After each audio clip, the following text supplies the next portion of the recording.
जय श्री हरि विष्णु। ओम श्री नमः भगवते वासुदेवाय नमो नमः। श्री शिवाय नमस्तुभ्यम।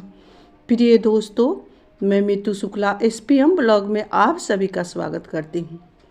आइए जानते हैं पौष शुक्ल पक्ष पुत्रदा एकादशी का व्रत कब रखें, पूजन विधि, पारण विधि, शुभ मुहूर्त। पुत्रदा एकादशी का व्रत अपने संतान पर आई हुई विपत्ति को दूर करने के लिए किया जाता है। वहीं जिनको संतान नहीं है उनको संतान की प्राप्ति होती है, संतान दीर्घायु होता है, संतान की लंबी उम्र होती है, संतान की उन्नति होती है। जैसे नाम से ही पता चलता है कि पुत्रदा एकादशी साल में 2 बार आती है।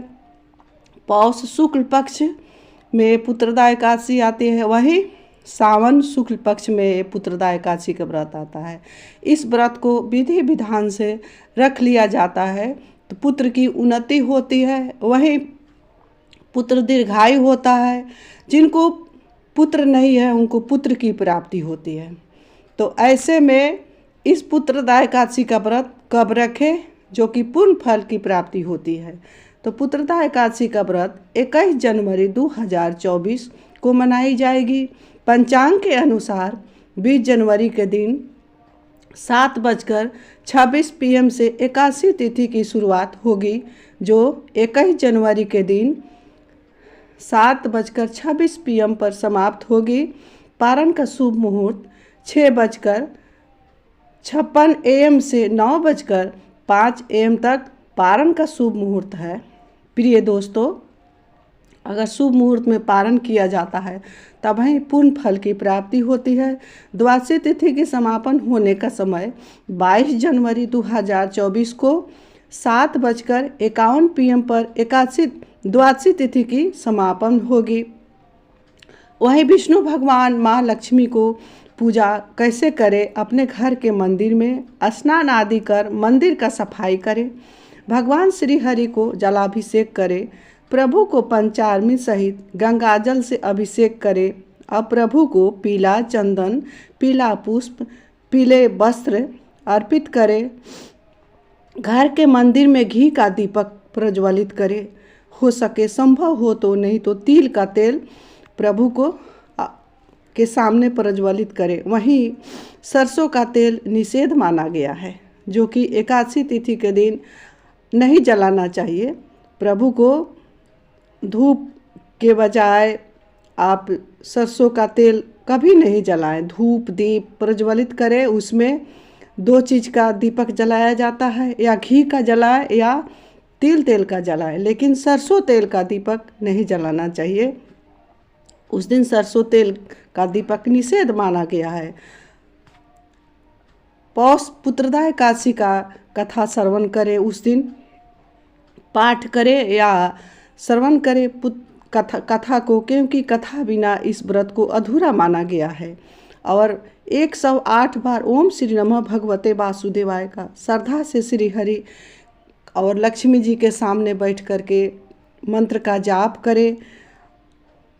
विष्णु भगवान को माँ लक्ष्मी को भोग में तुलसी दल अवश्य अर्पण करना चाहिए। तुलसी दल अर्पण करना चाहिए, लेकिन उस दिन तुलसी दल तोड़ना नहीं चाहिए। तुलसी के पत्ते को एकादशी तिथि पर, द्वादशी तिथि पर नहीं तोड़ा जाता है। एक दिन पहले दशमी के दिन तुलसी के पत्ते को तोड़ लें, क्योंकि इन दिनों में तुलसी पत्ते नहीं तोड़े जाती है। अब जानते हैं कि उस दिन माँ लक्ष्मी को, माँ तुलसी को हम लोग रोज़ अभिषेक करते हैं, तो एकादशी तिथि पर अभिषेक करें या नहीं करें। तो माँ तुलसी को जल भी अभिषेक नहीं किया जाता है। उस दिन माँ लक्ष्मी को, माँ तुलसी को भोग भी नहीं लगाया जाता है। आपके घर में तुलसी पिंडी है तो उसमें जल अभिषेक नहीं करें। अलग से दीप दिखाएं, उनको आरती उतारें माँ लक्ष्मी को, लेकिन माँ लक्ष्मी को जल अर्पित नहीं किया जाता है, क्योंकि माँ लक्ष्मी अपने विष्णु भगवान के लिए, अपने नारायण के लिए, अपने केशव माधव के लिए उस दिन व्रत रखती है। इसीलिए निर्जला निराहार व्रत रखती है माँ तुलसी। इसीलिए माँ तुलसी के पिंडी में एकादशी तिथि पर जल अभिषेक नहीं किया जाता है। इन सब बातों का खास ध्यान रखना चाहिए। उस दिन विष्णु भगवान को चावल अर्पित नहीं किया जाता है, चावल का अक्षत अर्पित नहीं किया जाता है। पुत्रदा एकादशी अपनी संतान की दीर्घायु होने के लिए कुछ ऐसे उपाय हैं जिसको कर लिया जाए तो संतान दीर्घायु होता है। वहीं जिनको संतान नहीं है उनको संतान प्राप्ति होती है। तो क्या करना चाहिए?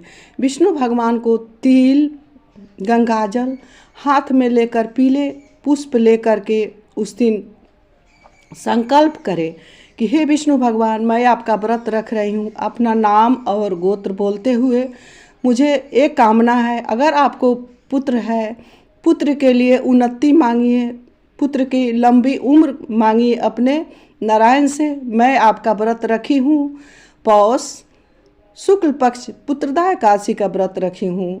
हे नारायण, हे विष्णु प्रिया, हे लक्ष्मी प्रिया, मेरे पुत्र को दीर्घायु रखना, मेरे पुत्र का उन्नति करना। इस तरह से नारायण के सामने बैठ करके उनसे दया याचना करेंगे। वहीं जिनको पुत्र नहीं है, संतान नहीं है, उनको विष्णु भगवान के सामने हाथ में तिल, गंगाजल, पीले पुष्प लेकर के विष्णु भगवान से प्रार्थना करें कि हे विष्णु भगवान, मुझे पुत्र देना। मैं आपका पुत्रदा एकादशी का व्रत रखी हूँ, मुझे कुछ संतान नहीं है, मेरे यहाँ न पुत्र है न पुत्री है, मुझे संतान अवश्य प्रदान करना विष्णु भगवान, मेरे प्रार्थना को स्वीकार करना।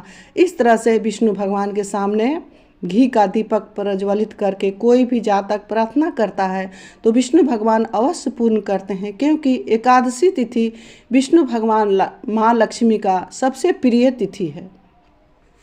इस दिन विष्णु भगवान माँ लक्ष्मी के साथ विराजमान रहते हैं। कोई भी जातक जो कामना लेकर, धन चाहिए तो धन, पुत्र चाहिए तो पुत्र, जो कामना लेकर मोक्ष चाहिए तो मोक्ष तो अवश्य ही प्रदान होता है।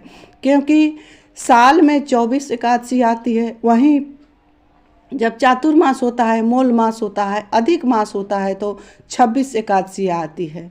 तो हर एकादशी का अलग अलग फल है, अलग अलग नाम है। कोई एकादशी पितरों के लिए होता है, कोई एकादशी सफल मोक्ष के लिए होता है। वहीं यह पुत्रदा एकादशी है जो पुत्र के लिए समर्पित होता है। तो इस एकादशी के दिन विधि विधान से किया जाता है। अपने गृहस्थी में कुछ सावधानियां रखना चाहिए, मन पर संयम रखना चाहिए। मन बहुत चंचल है, उस दिन अपने गृहस्थी में किसी की निंदा, चुगली आदि से बचे, क्रोध से बचे। अपने घर में किसी पर क्रोध ना करे। जो जातक इस व्रत को रखता है उनको इस खास नियम का बहुत ध्यान रखना चाहिए। उस दिन अधिक ना बोले, ज़्यादा से ज़्यादा अपने मन ही मन 11 अक्षर का जो मंत्र है उसको ओम श्री नमः भगवते वासुदेवा, इस मंत्र से नारायण को मन ही मन, चलते फिरते, सोते बैठते उठते, इसको अपने मन ही मन जपते रहना चाहिए, नारायण से प्रार्थना करते रहना चाहिए। इस तरह से इस व्रत को रखना चाहिए।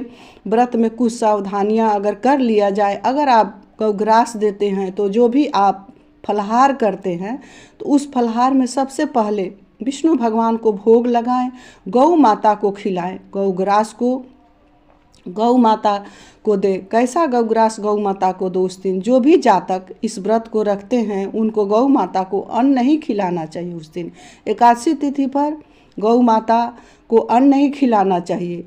जो व्रत रखते हैं उनको अपने हाथों से फलहार ही माता को, गौ माता को अर्पण करना चाहिए, भोग लगाना चाहिए। उसके बाद ही आप कुछ ले सकते हैं। अगर आप शरबत लेते हैं, कॉफ़ी लेते हैं, चाय लेते हैं, सबसे पहले जा कर के अपने नारायण को, अपने लड्डू गोपाल को अर्पण करना चाहिए। क्योंकि व्रतों में महाव्रत ये एकादशी व्रत है। कई ऐसे शुभ मुहूर्त बने हुए हैं जिसको सही से पालन कर लिया जाए। वहीं मेरे श्री राम लला का प्राण प्रतिष्ठा भी 22 जनवरी को होने वाली है। कई ऐसे शुभ योग, शुभ मुहूर्त बने हुए हैं। उसी शुभ मुहूर्त में एकादशी का व्रत रखा जाएगा, इसका पारण किया जाएगा। अगर शुभ मुहूर्त में, शुभ समय में, शुभ योग में इस व्रत को कर लिया जाए, तन मन धन से सब कुछ अपने नारायण को समर्पित करते हुए अगर इस व्रत को रख लिया जाए तो नारायण बहुत ही जल्दी जातक के सभी कामनाओं को पूर्ण करते हैं।